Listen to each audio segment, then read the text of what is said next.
السلام علیکم ورحمۃ اللہ وبرکاتہ۔ آج سے آپ حضرات کی خدمت میں رسول اللہ صلی اللہ علیہ وسلم کی مبارک سیرت پیش کی جا رہی ہے۔ امید ہے آپ اس مبارک زندگی کو شوق سے سنیں گے اور اس سے زندگی گزارنے کا طریقہ سیکھیں گے۔ اللہ تعالی ہم سب کو عمل کی توفیق عطا فرمائے۔ دوستو، پیغمبر اسلام حضرت محمد صلی اللہ علیہ وسلم حضرت ابراہیم علیہ السلام کی نسل سے تھے۔ حضرت ابراہیم علیہ السلام کے بیٹے حضرت اسماعیل علیہ السلام کی نسل میں تقریباً 60 پشت کے بعد ہمارے نبی صلی اللہ علیہ وسلم کے دادا جناب عبد المطلب پیدا ہوئے۔ ہمارے نبی صلی اللہ علیہ وسلم کے خاندان کا نام قریش تھا۔ عرب میں سب سے زیادہ معزز، باعزت اور ممتاز قبیلہ یہی قریش تھا۔ اس خاندان میں بڑے بڑے عظیم لوگ پیدا ہوئے ہیں، مثلاً عدنان، فہر، قصی بن کلاب وغیرہ۔ قصی بن کلاب اپنے زمانے میں خانہ کعبہ کے متولی بنائے گئے، اس کی وجہ سے ان کی عظمت میں بڑا اضافہ ہوا۔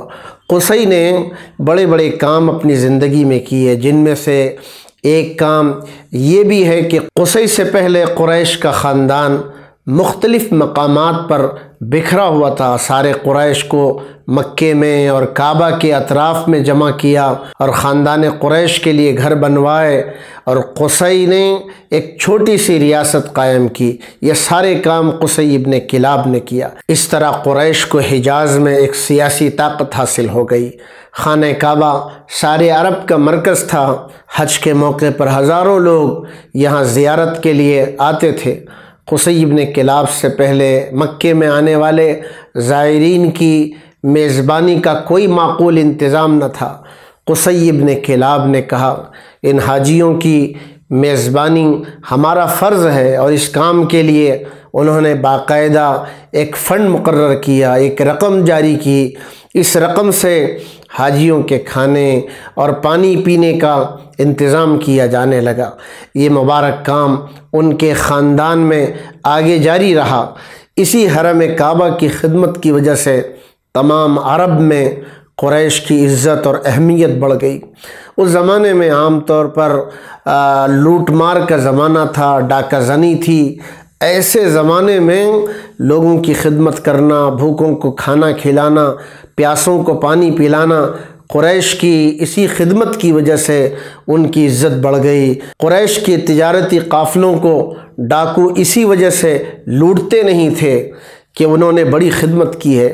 جناب عبد المطلب جو ہمارے نبی صلی اللہ علیہ وسلم کے دادا تھے، انہوں نے کعبہ کی ذمہ داری اٹھائی اور بہت اچھے کام کیے، جن میں سے ایک بہت بڑا کارنامہ جناب عبد المطلب کا یہ رہا کہ زمزم کا کنواں ایک زمانے سے غائب ہو چکا تھا، اس کے نشانات مٹ چکے تھے۔ جناب عبد المطلب نے اس کنویں کو تلاش کیا، صاف کرایا اور زمزم کا پانی جاری کرا دیا، جس کی وجہ سے جناب عبد المطلب کی عزت اور شہرت میں بہت اضافہ ہوا۔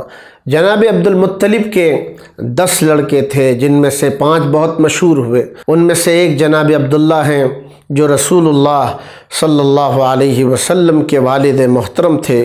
دوسرے ابو طالب، اگرچہ وہ ایمان نہیں لائے، مگر انہوں نے ایک زمانے تک رسول اللہ کی مدد فرمائی۔ تیسرے چچا حضرت حمزہ اور چوتھے حضرت عباس ہیں، اور ان دونوں چچاؤں نے اسلام قبول کیا اور رسول اللہ کے مشن میں بھی ساتھ دیا۔ 5ویں چچا ابو لہب تھے، جو اسلام دشمنی میں مشہور ہوئے۔ جناب عبد المطلب کے بیٹے جناب عبداللہ ہر اعتبار سے بہت باعزت اور نمایاں تھے۔ عبداللہ کا نکاح آمنہ بنت وہب سے ہوا، جو قبیلہ زہرہ کے رئیس وہب ابن عبد مناف کی لڑکی تھی۔ آمنہ قریش کی عورتوں میں عزت کے قابل اور نسب کے اعتبار سے نہایت شریف خاتون تھی۔ ایسے بابرکت جوڑے سے حضرت محمد صلی اللہ علیہ وسلم پیدا ہوئے۔ یہ وہ بچہ ہے جو قیامت تک کے انسانوں کے لیے نمونہ بننے والے تھے۔ آپ کی پیدائش سے پہلے ہی آپ کے والد محترم کا انتقال ہو چکا تھا۔ حضرت محمد صلی اللہ علیہ وسلم کی پیدائش ربیع الاول میں اور اپریل کے مہینے میں ہوئی۔ جب پوتے کی پیدائش کی خبر دادا جناب عبد المطلب کو ملی تو دادا جان نے اپنے پوتے کو لے کر خانہ کعبہ گئے، دعائیں مانگی، اللہ کا شکر ادا کیا، 7ویں دن عقیقہ کیا اور نام رکھا محمد صلی اللہ علیہ وسلم۔ محمد صلی اللہ علیہ وسلم یہ نام عرب میں بالکل نیا تھا۔ قریش پوچھنے لگے کہ محمد نام کیا ہے؟ تو جناب عبد المطلب نے کہا اس بچے کا نام محمد اس لیے رکھا گیا ہے اس بچے کی پوری دنیا میں تعریف کی جائے۔ عرب کے اونچے گھرانوں میں یہ طریقہ تھا کہ وہ اپنے بچے کو دودھ پلانے کے لیے کسی صحرائی خاتون، کسی دیہات کی خاتون کے حوالے کر دیتے تھے تاکہ بچے کی اچھی پرورش ہو اور بچہ فصیح عربی زبان سیکھ سکے۔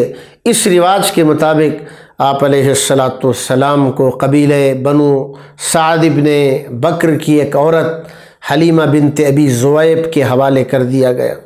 یہی وہ خاتون ہیں جو حضرت حلیمہ سعدیہ رضی اللہ عنہا کے نام سے مشہور ہوئی۔ حلیمہ سعدیہ کا بیان ہے کہ میں اپنی بستی سے قبیلے کے عورتوں کے ساتھ مل کر کے بچوں کی تلاش میں مکہ آئی کہ مجھے کوئی دودھ پینے والا کوئی بچہ مل جائے، اس کو اپنے ساتھ لے کر آؤں گی، اس بچے سے میری ضرورتیں پوری ہوں گی۔ حلیمہ سعدیہ کہتی ہیں کہ ہم لوگ بڑی تکلیف سے سفر کر کے مکہ پہنچے۔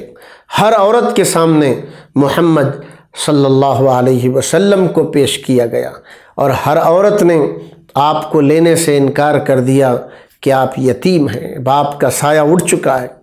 حلیمہ سعدیہ کہتی ہیں میرے ساتھ آئی ہوئی عورتوں میں سے ہر عورت کو کوئی نہ کوئی دودھ پینے والا بچہ مل گیا، صرف اکیلی میں باقی رہ گئی۔ جب ہماری واپسی کا وقت آ گیا تو میں نے اپنے شوہر سے کہا خدا کی قسم مجھے یہ بات پسند نہیں ہے کہ میں کسی بچے کو لیے بغیر اپنے گھر واپس چلی جاؤں۔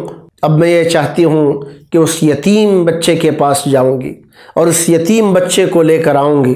شوہر نے کہا ٹھیک ہے، کوئی حرج کی بات نہیں، کیا عجب کہ اللہ تعالیٰ ہمیں اسے یتیم کے ذریعے برکت دے دے۔ حلیمہ سعدیہ کہتی ہیں میں دوبارہ آپ کے گھر گئی اور آپ کو لے کر آئی۔